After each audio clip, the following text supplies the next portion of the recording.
r/ask Reddit. What are some one-hit wonders in other fields besides music?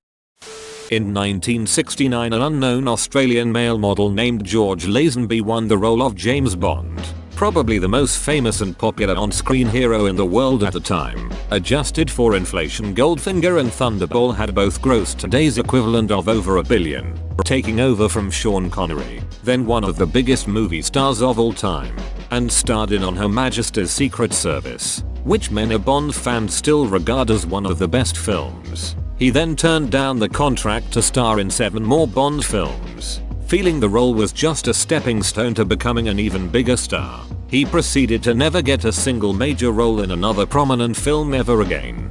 You must have a pretty big ego to see the role of James Bond as a stepping stone. If I was an actor, I would be happy just getting steady work. Plus, I bet they had merchandise and meet and greets and stuff. Just pull a William Shatner and milk that role for all it's worth. Definitely, considering how big James Bond is, especially at the time.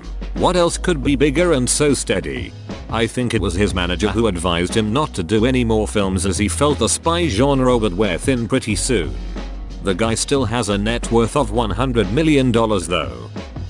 James K. Polk wasn't really expected to win the presidency, got in and basically fulfilled all his campaign promises in his first term, which included added a huge amount of territory to the US at the expense of Mexico. Because he achieved everything he wanted to, he didn't run again.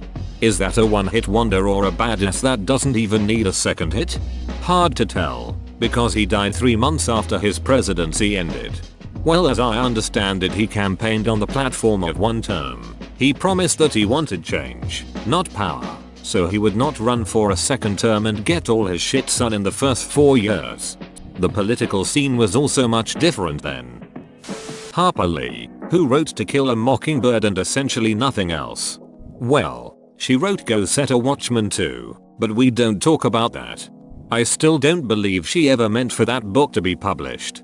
She wrote it first, and her editor said this particular flashback is good. Focus more on this as the rest isn't as interesting or something. Basically saying the childhood of Scout was good, the rest wasn't. After these notes, out comes TKM. In goes Watchman into a drawer never to be seen again. Fair warning, you can probably put on tin foil for this. There's a reason she died so soon after Saw came out. It was a failed effort and she had no desire for it to see the light. She was barely holding it together at its release and died soon after. She very likely was tricked into signing something and out comes Saw. I just don't believe after her success she would wait decades to release the book that is objectively inferior and was written before Mockingbird. She knew TKM was better.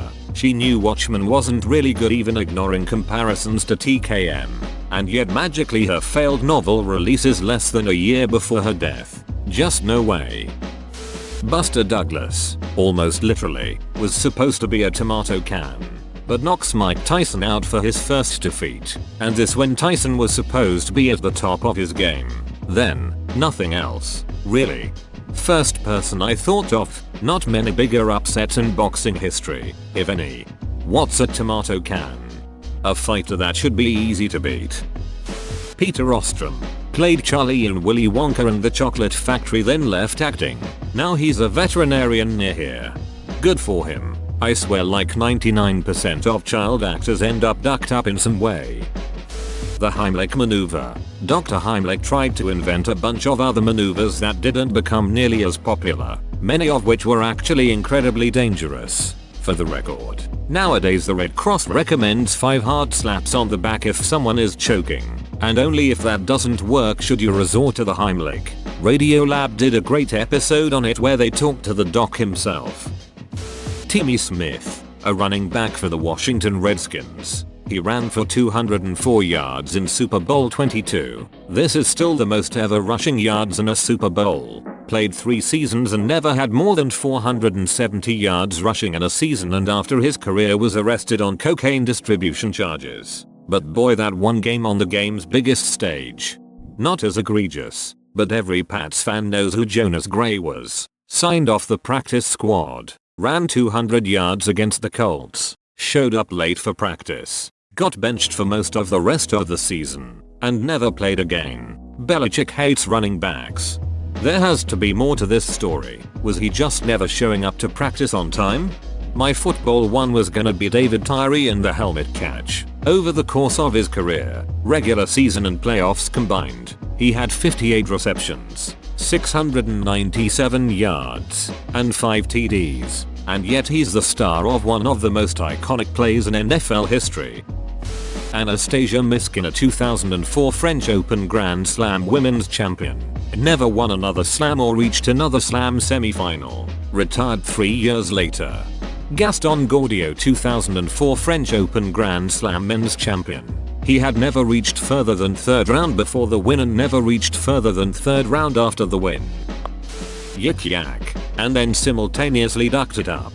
If they'd never actually changed it from the original release, or at least a very early version, it'd probably still be popular. I think the only decent update they made was assigning you a random symbol whenever you commented on something, so that you could identify who was who in the comments without sacrificing the anonymity. As soon as they added photos, made us have usernames and all that crap, it died overnight. At least around me it did. DeLorean Motor Company made one model of car that became iconic, then went bankrupt. It went bankrupt before it became iconic, arguably making them an unhit wonder in that case. I think it's great culturally that this happened. Imagine how cheesy BTTF would feel if the car was a Dodge Charger, or another model you can still get today. It would feel like an advertisement, and Dodge would probably still be riding the popularity of it. Instead, DeLorean might as well be made specifically for the movie, since it doesn't exist anywhere outside of it. Yes, but the iconography came after the company failed. They made a DeLorean, it bombed, the company folded, then the makers of Back to the Future chose that car to make the time machine out of it. Heck, in Back to the Future, the fact that it is a DeLorean is meant to be a joke because at the time the car had the reputation for being a piece of shit. The success of the movies, however, have effectively buried that reputation, and now all anyone thinks of when they think of DeLorean is Back to the Future. Alexei Pajitnov, who designed and programmed Tetris. He got ripped off by Nintendo and others and only started to get money from Tetris in 1996. He couldn't afford to invest in new projects. Michael Cimino directs the movie The Deer Hunter, wins Oscar, next makes Heaven's Gate, blew up a horse, wasted millions of dollars, bankrupted the studio, now consider one of the worst films ever, and he never made a major picture again. What do you mean he blew up a horse? He put dynamite on a horse and blew it. What else were you thinking of? The director's cut of Heaven's Gate is pretty good. It's one of a few films from around that time screwed by studio interference. I've also seen the director's cut. It's not a masterpiece, but the film certainly doesn't deserve its reputation. Critics knew how much the film had cost and came with knives out attempting to outdo each other's quips once it started getting bad reviews. I'll take a film that reached full greatness and failed over a middling effort every time. Leicester City, probably, going from finishing 14th, after being dead last in the league at Christmas in 14/15 to winning the 15/16 Premier League, then falling to a 12th place finish in 16/17 seems like a one-hit wonder to me. The best argument against them would be whether being a goal away from a Champions League semi-final berth is enough to overlook their domestic form in 16/17. Hell of a story either way. A good choice. That title run was absolutely insane. Literally all worlds colliding for them. Last year was troubling at times, but they still managed a decent finish in the Prem. So far this year they've been disappointing a bit, but I think they are a good team that has the talent and tools to stabilize into a consistent top 10, at worst top 12 team in the Prem, which is far better than what they were before even their shock run. The person that copyrighted the happy birthday song and was just a random person looking to get rich fast. And it worked.